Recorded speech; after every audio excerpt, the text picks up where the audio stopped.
there are cases of anatomically modern human skeletal remains being found in very, very ancient layers of rock. Mm-hmm. You referred to the California gold mine case earlier. Yes, that's one. Another case, which isn't quite as old as that, but is still anomalous in terms of the current theories, which hold that we shouldn't be finding anatomically modern humans any further back than 200,000 or 300,000 years ago.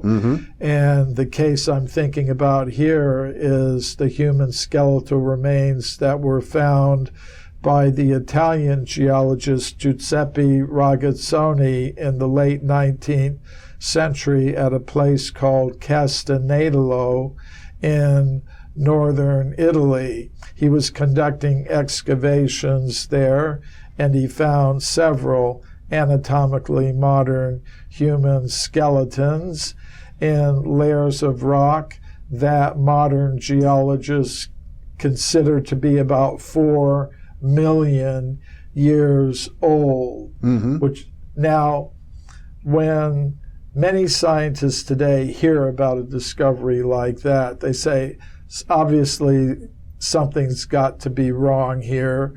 Obviously, those were intrusive burials. In other words, about 4,000 or 5,000 years ago, on the surface, some human being died, and then his friends and relatives dug a grave, and they placed the body down into that very ancient layer of rock at Castanedolo, 4 million years old.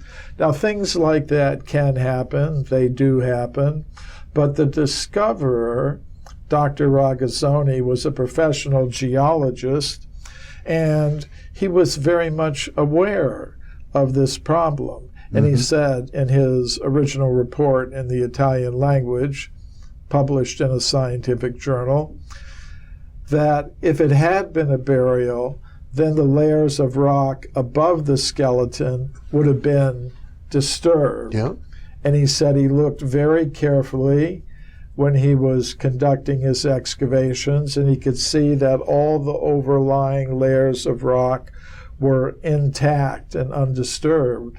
In fact, he said, each layer of rock had its own microstratification that was undisturbed, indicating that the skeletons really did belong in the layer of rock in which they were found, in this case, about 4 million years. Now, if there are only a couple of these cases, maybe you could, I think, try to set them aside in some way or downplay their significance.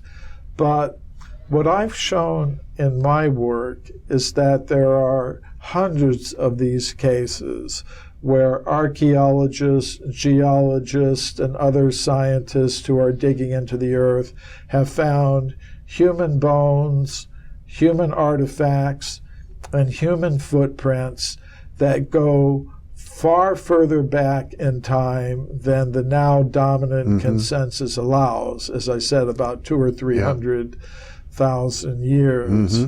So I think if we're going to talk about human antiquity, we should deal with a complete set of facts, not some partial subset of the whole collection of evidence. Well, I would think that if, for example, it were determined that humans were 4, 5, or 6 million years, modern humans on this planet, there's nothing that would make that inconsistent with Darwin's theory of evolution.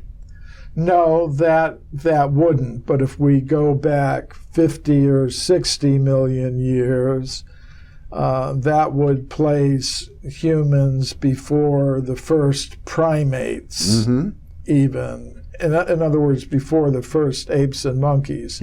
So it would be a little difficult, to accommodate that